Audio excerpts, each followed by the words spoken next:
Voici une présentation de la tablette T-Script 3 qui va écrire le texte correspondant à la voix qui parle. Donc pour utiliser la tablette, c'est très simple. Il suffit d'appuyer sur le petit bonhomme qui est ici en bas à droite. Ici vous avez un petit bonhomme. Autre possibilité, quand vous démarrez la tablette, vous avez aussi un bouton ici, transcription instantanée. Donc, ou alors vous utilisez le petit bonhomme.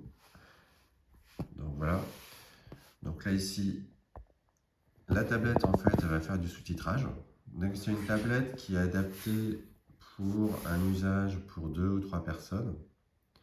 C'est-à-dire que vous pouvez l'utiliser pour des rendez-vous médicaux, pour des personnes qui sont en résidence senior ou en EHPAD, pour aller chez le médecin, etc. Donc, il y a plein d'usages possibles. Donc, on est sur un appareil, encore une fois, simple à utiliser. Donc, quelques informations à savoir. Donc, la tablette, elle écrit le son qu'elle va entendre avec son micro. Ici, il y a un micro qui est intégré.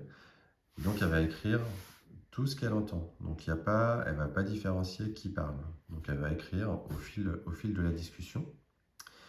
Donc, elle fonctionne, nous on les paramètres pour un usage sans avoir besoin d'Internet. Donc ici, si je regarde, on n'utilise pas le Wi-Fi est coupé. Donc on a un sous-titrage avec un Wi-Fi qui est coupé. La discussion peut revenir facilement en arrière. De cette manière-là, on peut remonter sur le fil de la discussion, on peut augmenter ou réduire la taille du caractère. On peut supprimer l'historique. Donc tout simplement, pour supprimer l'historique, on appuie ici sur la roue dentée et on va ici aller supprimer l'historique. Donc voilà, c'est quelques exemples pour vous montrer comment la tablette fait du sous-titrage. Donc elle peut faire aussi quelques erreurs. Donc les erreurs peuvent venir d'un défaut, enfin de l'articulation, la manière dont on parle, du bruit de fond, etc. Donc, mais la tablette donne quand même, on voit ici, de bons résultats sur le sous-titrage.